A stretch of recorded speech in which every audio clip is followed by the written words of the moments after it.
솔로몬의 기도는 참 위대한 기도죠. 이 솔로몬의 기도는 성전에서의 기도를 기도하는 사람들에게 응답해 주시기를 원하는 그런 내용입니다. 이 기도 내용을 요약해 보면 약 7가지 내용으로 기도하고 있습니다. 이 7가지 내용은 모든 기도의 표본이라고 말할 수 있고, 또 성전에서 드리는 기도가 응답되어진다는 사실을 우리에게 말씀해 주고 있습니다. 또 이렇게 해서 그 하나님의 성전을 짓고 그 다음에 오늘 이 솔로몬에 드리는 기도는 이 기도를 통해서 마지막에 보게 되면 기도가 끝난 다음에 하늘로서 불이 내려 그 번제와 희생제물을 태우고 그 다음에 하나님의 영광이 가득 그 성전에 차게 됐어요. 그러니까 감히 제사장들이 그 옷을 입고 그 성전에 들어가서 계속해서 진례를 드리지 못하는, 예배를 계속해서 드리지 못하는 그런 아주 영광스러운 광경을 보게 됩니다. 저는 또 이 하나님의 불이 내렸다고 하는데, 지금 사실 이 성전은 7년 만에 완공한 성전이죠. 솔로몬 성전은 자기 집을 위해서는 13년, 또 하나님의 성전을 위해서는 7년 그렇게 지어졌습니다. 저는 그 전에 왜 솔로몬은 하나님의 전을 짓는 데는 7년이나 걸리고 자기 집은 더 많은 13년이라는 시간을 들였을까? 솔로몬이 하나님을 덜 사랑한다라는 말인가? 왜 인간적으로 자기가 거할 집은 더 오랜 시간을 들여서 짓고 자기는 하나님의 전은 그렇게 지었는가 라고 생각해서 이 솔로몬이라는 사람이 믿음이 좀 부족한 거 아닌가 그렇게도 생각을 했었습니다. 근데 하나님께서는 그것을 원치 않으시는 거죠. 그것을 우리가 이 성경에서 볼 수 있는 것인데, 너희가 내가 거할 집을 지을 수 없다. 하나님께서는 오히려 네가 나를 섬기는 네가 더 좋은 곳에서 잘 지어서 살아라. 그것이 하나님께서 우리를 향하신 계획이고 하나님이 원하시는 것이었다라는 것을 이 본문을 통해서 이 설교를 준비하면서 깨닫게 됐습니다. 그래서 제가 지금까지는 그 13년이나 7년에 대해서 대단히 그 솔로몬이 믿음이 없는 사람이다라고 생각했는데, 그것을 내가 조금 오인했었구나 하는 그런 생각을 한번 해봤습니다. 오늘 부제로는 가로로 잃어버린 법궤라는 것을 우리가 볼 수 있습니다. 법궤는 무엇이냐 그러면 하나님께서 최초의 출애굽한 이스라엘 백성들에게 출애굽하자마자 숫자를 세라, 그리고 그 다음에 성막을 지어라 그렇게 했습니다. 출애굽한 1년 만에 성막을 어떻게 지으실 것을 하나님께서 다 일일이 어떻게 보면 설계도면 그 설계도를 시뮬레이션처럼 다 모세에게 보이시며 이렇게 지어라 그렇게 해가지고 그 다음에 법궤를 만들게 하셨는데, 법궤를 만들어서 네가 성막 안에 안치하게 되면 내가 거기서 너와 나와 만나서 얘기하고, 그렇죠. 그러니까 그 법궤를 거기다가 성전 안에 모시는 이유는 하나님의 임재를 나타나는 것입니다. 그렇기 때문에 법궤가 있는 곳, 그러면 하나님께서 자정하시고 계시는 곳, 거기서 하나님과 만나서 이야기하고 내가 그 귀를 기울이시고 내가 눈으로 보고 내 기도를 응답하시겠다라고 하는 하나님의 임재를 상징하는 것입니다. 그런데 이 법궤는 차제의 설명을 더 자세하게 드리겠습니다만, 그 블레셋이 이스라엘이라는 나라를 침공해서 계속 전쟁에서 지게 됩니다. 그래서 그 엘리 제사장 때, 다시 말하면 왕이 없는 제사장, 사사들이 다스리는 시대를 우리가 보는 성경의 사사시대, 사사기 그렇게 나왔죠. 그걸 킹제임스 성경에서는 재판관계로 그렇게 나와 있더라고요. 근데 어찌됐든 간에 사사, 다시 말하면 제사장이 다스리던 시대를 말합니다. 근데 이때는 바로 왕이 세워지기 전에 엘리라고 하는 대제사장이 이스라엘을 통치하고 판결하는 시대였습니다. 근데 그때 블레셋이 자꾸만 쳐들어와가지고 승리하고 또 쳐들어와서 승리하고 많은 약탈물을 노획물을 약탈해가고 이렇게 하기 때문에 도대체 이것을 어떻게 할 수가 없습니다.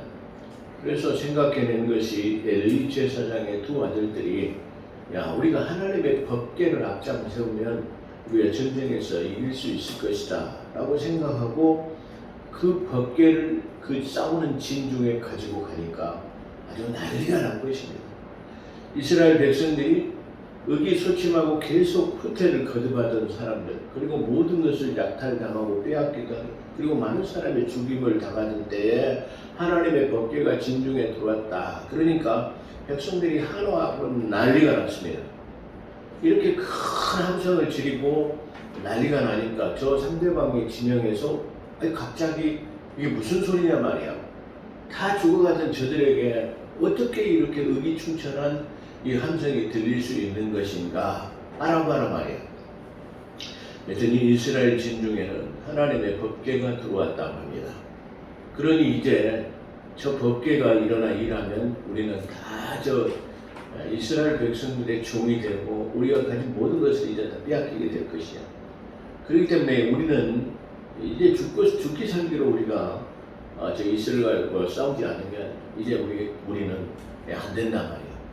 그것이 오히려 그 법궤가 이스라엘 진중에 들어온 것이 상대방 블레셋에게는 오히려 더 심기일전해가지고 더 단결하는 결과를 가져 죽기 살기로 달려드는 거죠. 그렇게 해가지고 그 법궤를 그 블레셋에게 빼앗겨 버렸습니다. 이 블레셋에 빼앗긴 법궤는 블레셋에 들어왔지만 이 법궤를 갖다 놓은 곳마다 이상한 일들이 일어나게 된 거예요. 법궤를 열어보면 수많은 전염병으로 하루에 7만 명이 죽기도 하고 하여튼 놀라운 일들이 많이 일어나게 됩니다. 그 원역이 일어나고 그러니까 이게 그들이 저 하나님이 섬기는 법궤라는 곳이 우리 진중에 왔는데 그런 일들을 그걸 열어보게 되거나 만지는 사람들은 이렇게 되어지고 그들이 섬기는 다곤 신전이라는 곳에다 이 법궤를 딱 갖다 놓으니까 그 다음날 아침에 다곤 신전의 제사장이 하나님 앞 그 자기 섬기는 다곤에게 다시 말하면 이 새벽 기도를 드리러 들어갔는데 뭐요? 이 다곤 신전이 딱 엎드려가지고 법궤 앞에 절하고 있는 거예요. 그래서 그걸 다시 세워놓고 그 다음날 다시 들어가 보니까 이제는 목이 잘리고 손발이 다 잘려지는 그런 놀라운 이상한 일들이 일어나게 됐습니다.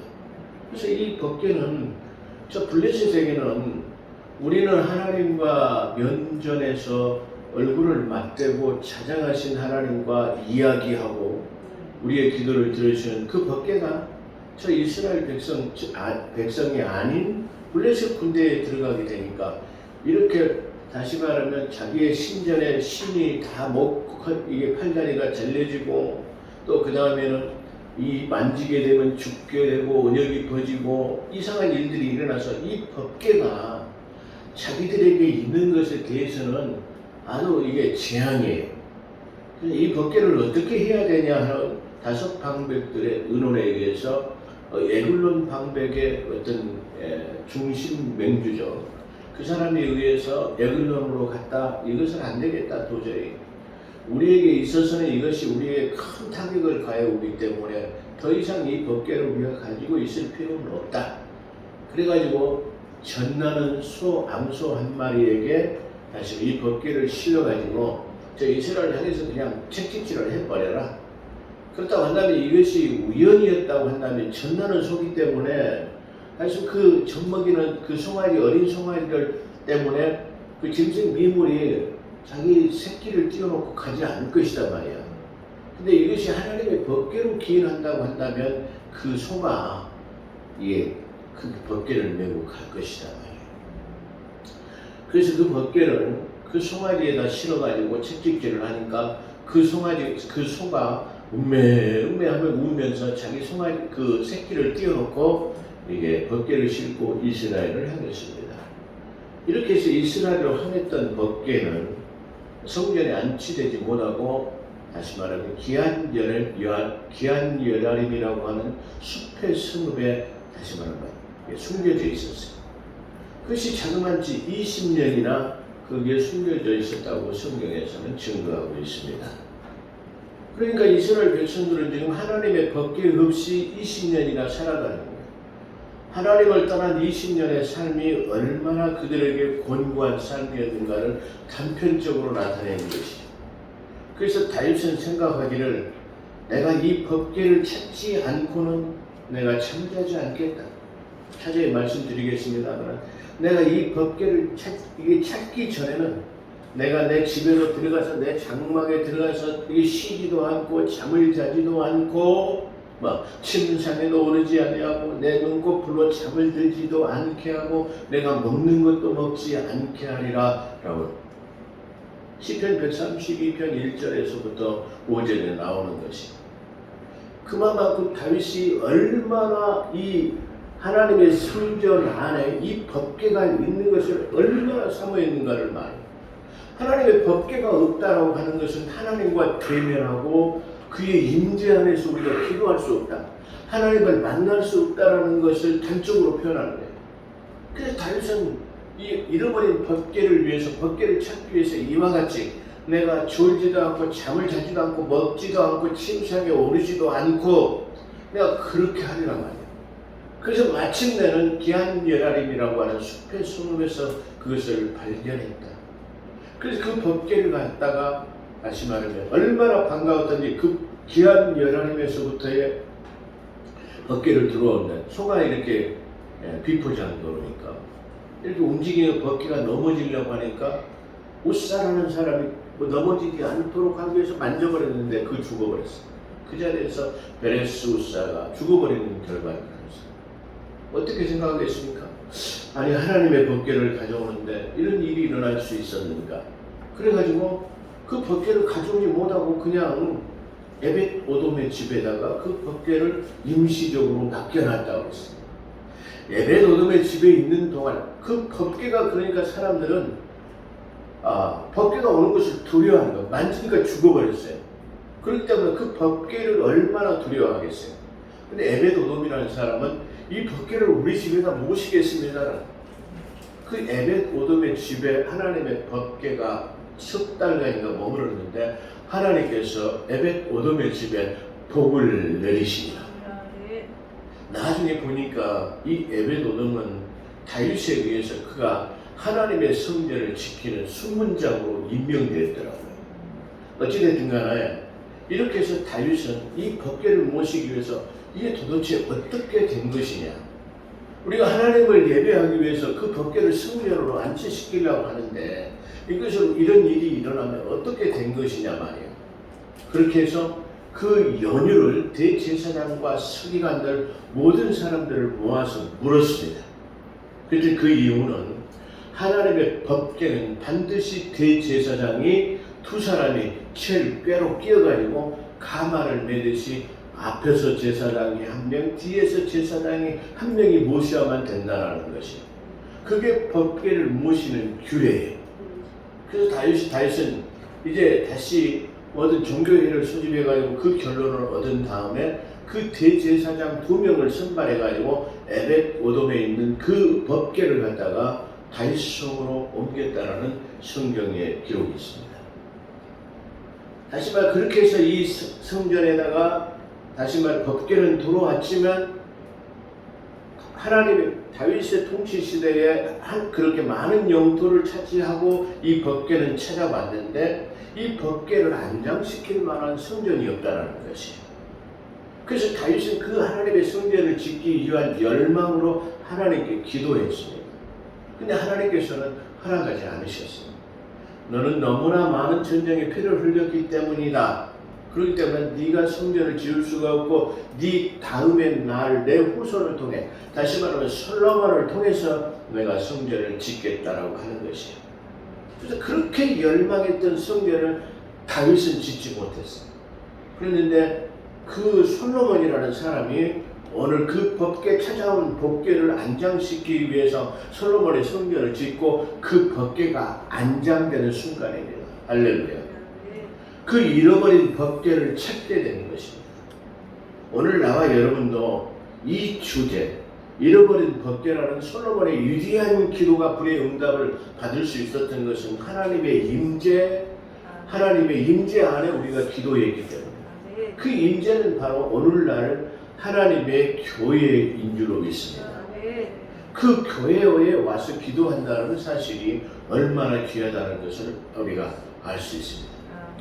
물론 무시로 집에서도 기도해야 합니다. 골방에서도 기도해야 합니다. 쉬실 때대로 무시로 기도해야 합니다. 근데 더 중요한 기도는 바로 하나님의 임재가 있는 교회, 하나님의 임재가 있는 성전에서 기도해야 된다는 사실을 우리에게 말씀해 주고 있습니다.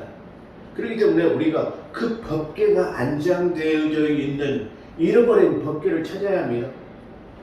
한 잃어버린 20년이 아닌, 다시 말하면 그 법궤를 찾아서 이제 하나님 앞에 기도할 수 있고 기도하니까 그 불의 응답이 내렸다는 것. 저는 이걸 보면서 하늘에서 내리는 불은 좀 다르겠구나 그런 생각을 해봤어요. 물론 그 대제사장 비느하스의 후손들 중에서 다른 불을 갖다가 성전에다가 갖다가 성전에 불을 꺼트려 버렸어요. 세상적인 불을 갖다가 성전에다 붙였더니 바로 그 불을 붙인 사람이 그 자리에서 직사해버리는 사건도 있었습니다. 그러다고 한다면 이 불은 하나님에서 특별한 섭리의 불이라는 것을 우리가 알 수 있어요. 그렇기 때문에 모세에게도 나타났었던, 출애굽에서 모세에게도 나타났던 그 불은 그 히스나무라고 하는 그 떨기나무, 영어 성경에는 히스나무로 되어 있습니다. 그 히스나무라고 하는 떨기나무에 불은 붙었어요. 불이 붙었는데 저 나무가 타서 없어져야 되는데 불은 이게 확 이게 타오르는데 그대로 나무는 사라지지 않고 이지러지지 않고 그대로 있는 거예요. 그래서 그게 도대체 어떤 일인가 하고 모세는 그 히스나무라고 하는 것을 가보았어요. 그랬더니 하나님께서 음성이 있어 내 섰는 곳은 거룩한 곳인 내 발의 신을 벗으라는 음성을 우리가 듣게 됐죠. 그러면서 오늘 여기도요. 어떻게 보면 7년간이나 이 성전을 지었는데 이 성전은 거의 다 목재로 지어진 성전입니다. 그런데 그 재물에가 불이 붙었다고 한다면, 불을 붙어가지고 다 살랐다고 한다면 새로 지은 목재나 이 건물의 성전이 괜찮았을까라고 생각할 수도 있겠죠. 괜찮합니다. 그게 놀라운 기적이에요. 그러니까 우리는 이 모든 사물을 생각할 때 하나님의 기적과 이적을 우리가 볼 때 단편적인 것만 보지 말고 어떻게 그런 기이한 일이 일어날 수 있을 것인가, 초자연적인 하나님의 섭리를 우리가 볼 수 있다는 것을 우리에게 말해주고 있는 대목이다, 그렇게 말할 수 있을 것이에요. 그래서 이런 우여곡절을 통해서 오늘 지금 이 법궤가 성전 안에 들어와서 그 성전에서 기도한다는 것은 이 솔로몬도 아주 벅찬 감격을 갖고 있을 뿐만 아니라 거기 제사를 드리는 제사장들, 20년이나 하나님이 계신 제사장이 20년이나 하나님 앞에 예배를 드리지 못했다고 한다면 유명무실한 제사장, 하나님 앞에 예배를 드리지 못하는 제사장이 무슨 필요가 있겠습니까? 하나님의 교회에서 설교자가 없다고 한다면 그게 무슨 필요가 있겠습니까?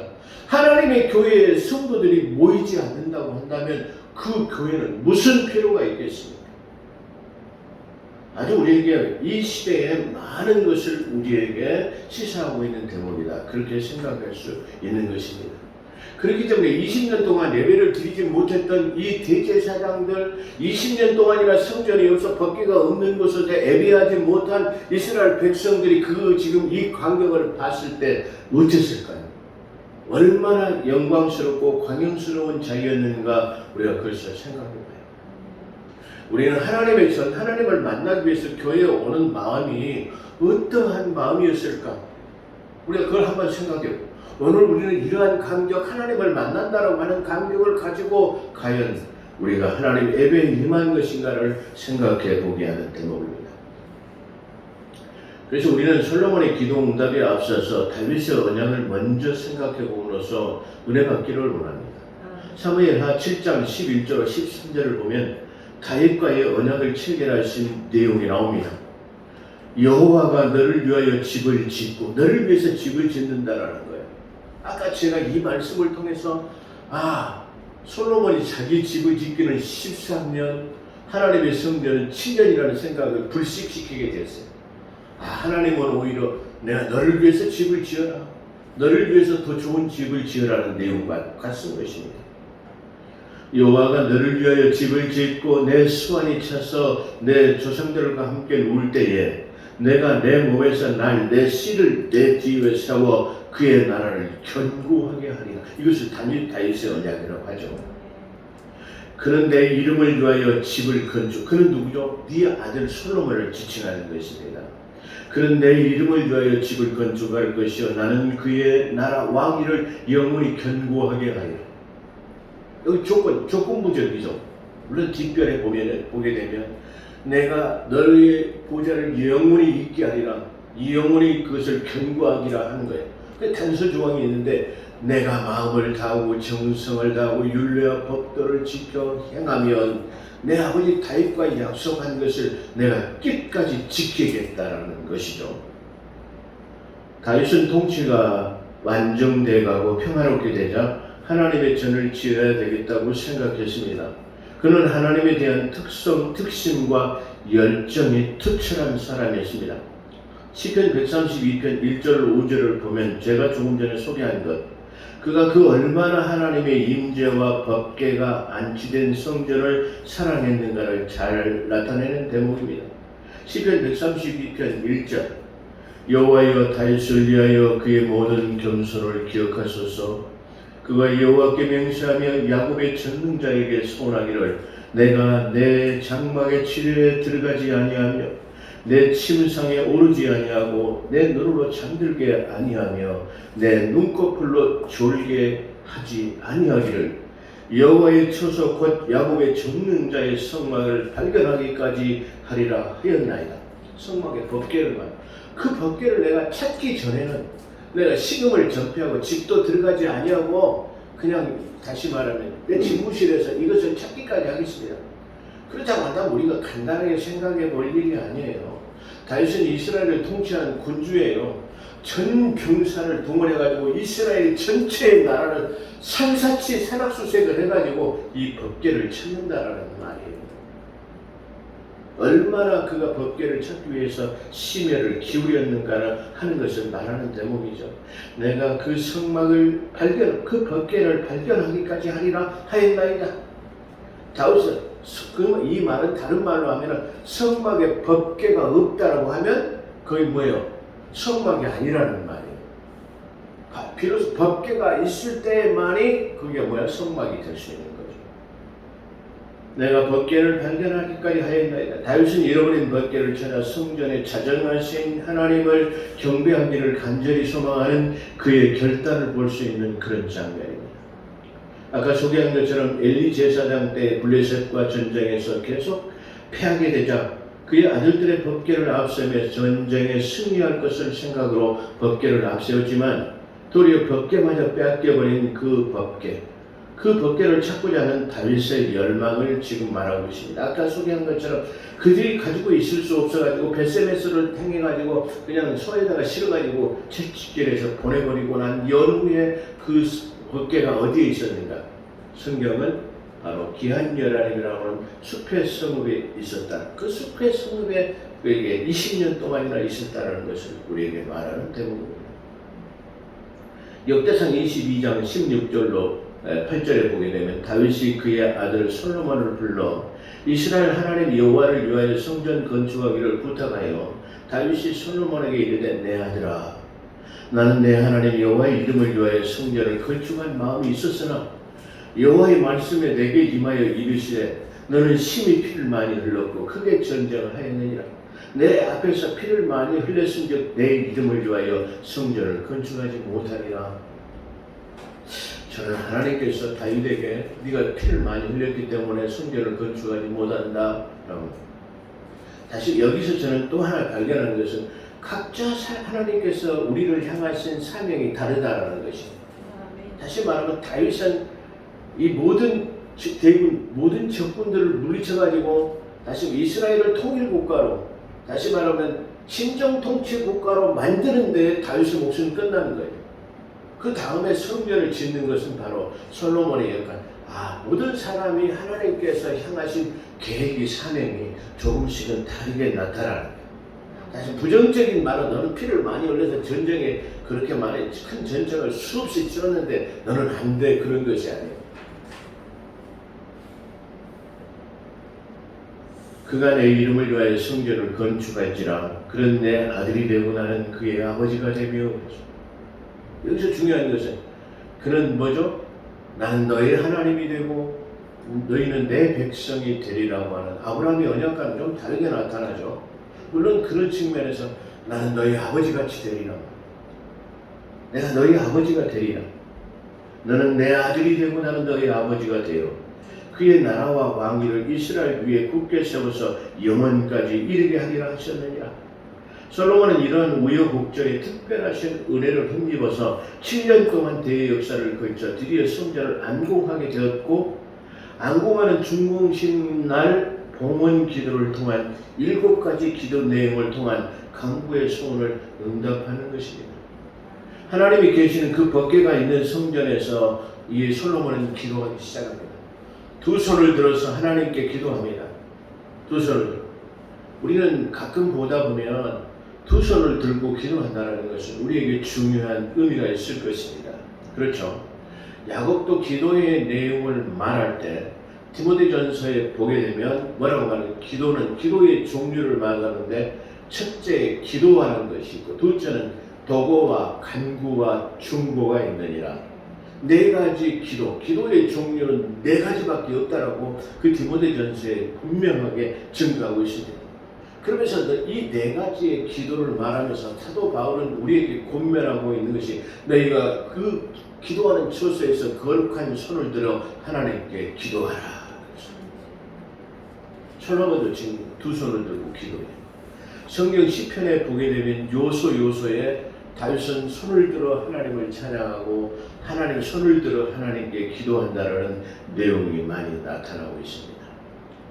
손을 들어 기도한다. 거기는 여러 가지 의미가 있을 거예요. 주 앞에 항복하며 두 손을 들고 주님 앞에 항복합니다. 또 하나님은 내 기도를 지금 하나님 앞에 초점을 맞춥니다라고 하는 여러 가지 의미가 있을 것이에요. 그거는 다음에 차제에 또 그런 얘기에 대해서 증거할 수 있는 시간이 있을 줄로 믿습니다. 근데 어찌됐든 간에 지금 솔로몬은 이 성전에서 기도할 때 두 손을 들어 기도합니다. 첫째로는 이웃에게 범죄하거든. 우리가 살다 보면 내 이웃에게 범죄하거든 이 성전에 와서 기도하면 사하시고 용서해 주십시오. 두 번째 기도는 주님께 범죄했거든. 내가 하나님께 잘못한 것이 있습니까? 내가 하나님 보시기에 잘못된 거 있습니까? 라고 생각했을 때 이전에 와서 주님 용서해 주십시오 라고 하거든 죄를 사시고 응답해 사시옵소서 하는 두 번째 기도입니다. 세 번째는 비가 오지 않거든 그랬습니다. 여기서 비가 오지 않거든 조건부는 우리가 범죄해가지고 하나님께서 비를 내리지 아니하시면 그런 뜻이에요. 그러니까 비가 내리지 않는다라는 말은 하나님의 은혜를 상징하고 있다라는 것을 제가 항상 말씀드렸죠. 그래서 비가 내린다라고 하는 것은 하나님의 은혜의 상징이고 비를 통해 갖고 초목이 자라게 하시고 풍성케 하시고 그 다음에 결실케 하는 것이라는 것을 우리는 성경을 통해서 알 수 있는 것입니다. 그래서 만약에 우리가 범죄해가지고 가뭄이 들거나 기근이 들어서 비가 오지 않으면 하나님의 전에 와서 기도하면 들으시고 비를 내려 주시옵소서. 네 번째, 기근이나 원역, 연병이죠. 기근이나 원역이 전염병이 만연해가지고 기근이 들거나 가뭄이 들었으면 그때에도 하나님께 기도하면 들으시고 응답해 주십시오라는 뜻입니다. 다섯 번째, 이 성전에서 기도하는 것이 우리 당신이 선택하신 이스라엘 백성뿐만 아니라 먼 이방인이라 할지라도 이곳을 향하여 기도하거나 이곳에 와서 기도하면 할렐루야. 이 말은 무슨 말입니까? 이방인이라도 하나님께 기도하면 아멘. 하나님의 성전에서 기도하면 그런 뜻이에요. 그렇잖아요. 이방인이라 할지라도 저 예루살렘을 향해 가지고 기도하면 들으시고 응답해 주시옵시오라는. 다시 말해 이스라엘이라는 사람들이라고 하는 선택하신 유대인만을 말하지 않는 오늘날 모든 이방인들까지라도 하나님을 향해서 기도합니다. 그래서 시편에는 예루살렘을 사랑하라, 예루살렘의 평안을 구하라, 예루살렘의 평안을 구하는 자에게 평강이 있을지로다. 할렐루야. 우리는 예루살렘을 사랑하고 예루살렘 변형을 추구하는 성경에서 명시된, 우리는 어찌됐든 간에 아브라함의 후손이라고 하는 저 유대인의 상술이라고 하는 걸 생각할 때 우리는 유대인을 미워할 수밖에 없어요. 그렇지만 믿음의 측면에서는 우리는 그들을 저주하면 저주를 받을 것이요 그를 축복하면 축복을 받을 것이라고 하는 창세기 12장의 내용의 말씀처럼 우리는 어찌됐든 간에 하나님의 구원의 구속사인 구원의 약속이 저 유대인, 구원이 유대인에게서 나옵니다. 요한복음 4장 22절이죠. 유대인을 통하여서 믿음의 씨가 확산되어지고 그 유대인을 통해서 복음이 우리에게 들어왔다는 것을 말하고 있는 것이 바로 로마서 11장이기 때문입니다.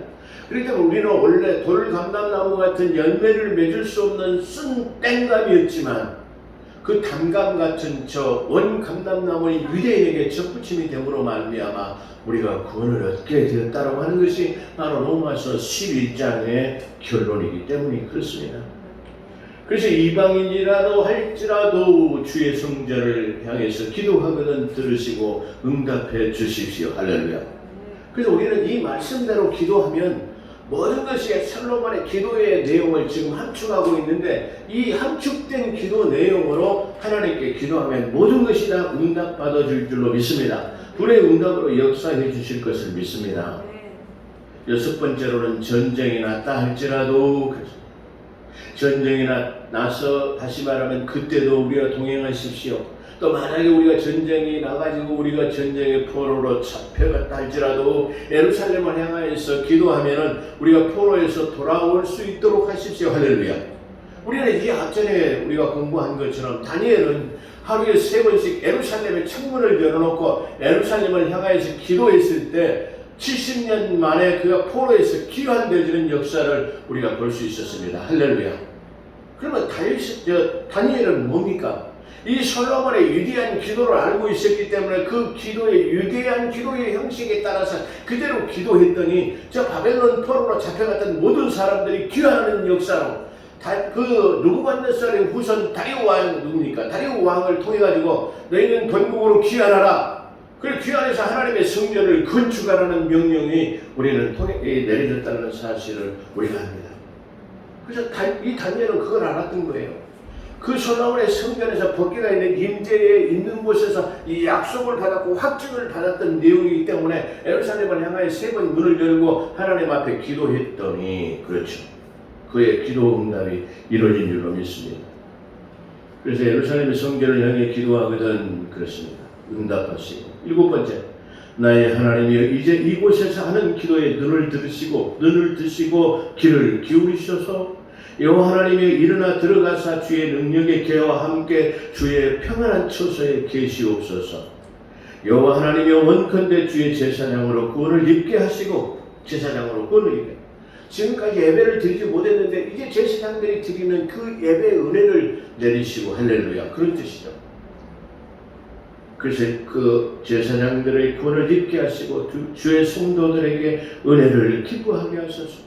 그래서 성도들이 하는 기도와 제사장이 드리는 이 예배를 받으시사 우리가 그 하나님의 기도의 응답을 통해서 우리가 기뻐하는 삶을 살게 하소서라고 하는 내용입니다.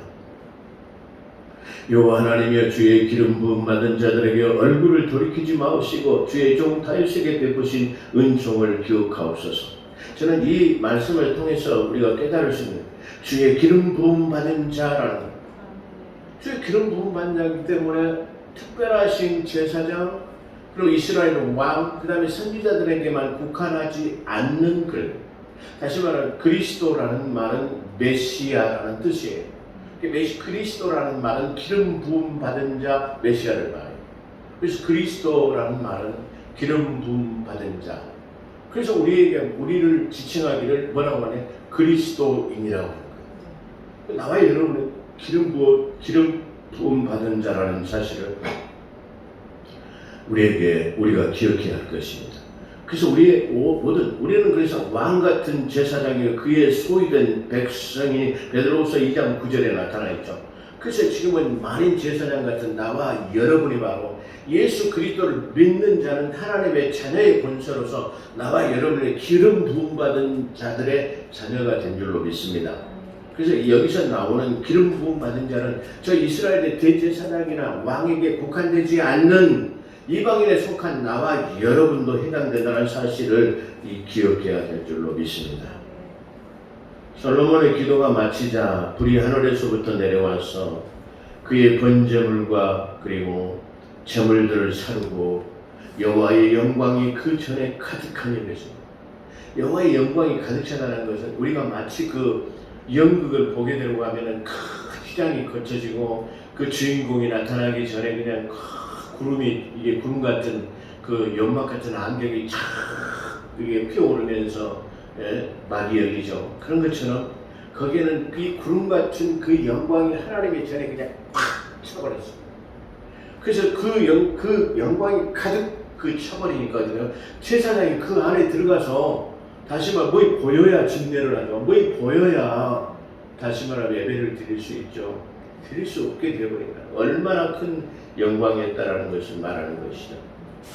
솔로몬의 기도가 마치자 불이 하늘에서부터 내려와서 그 번제물과 제물들을 사르고 여호와의 영광이 그 전에 가득하니 여호와의 영광이 여호와의 전에 가득함으로 제사장이 그 전에 능히 들어가지 못하였고 이스라엘 모든 자손들은 불이 내리는 것과 여호와의 영광이 전에 있는 것, 전에 꽉 찬 것을 보고 그냥 모든 백성들이 그 자리에 그냥 전부 다 무릎을 꿇고 박석한 일종의 행사하기 위해서 일종의 멍석 같은 건 아마 화장 같은 것을 쫙 깔았던 모양이죠.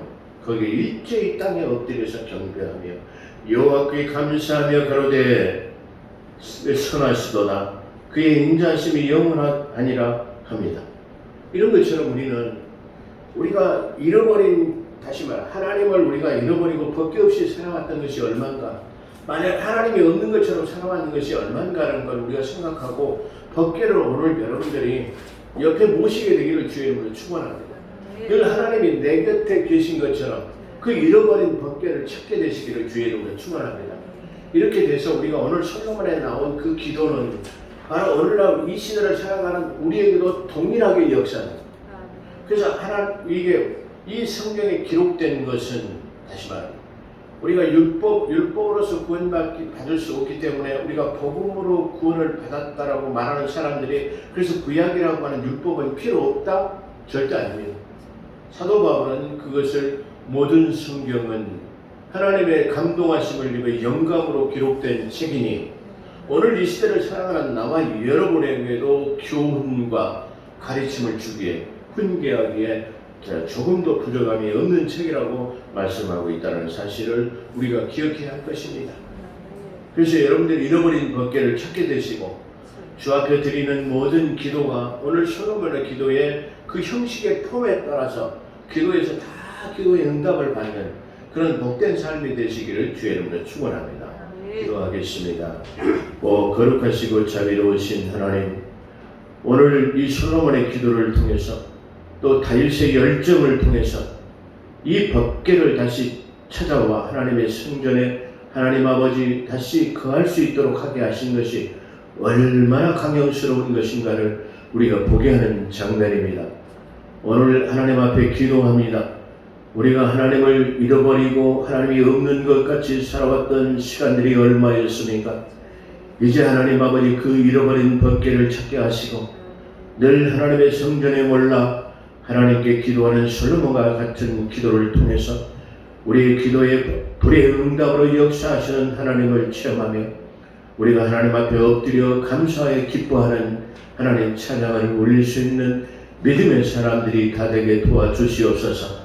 오늘 기도합니다. 우리 한국교회가 예배가 회복되기를 원합니다. 잃어버린 법궤를 찾기를 원합니다.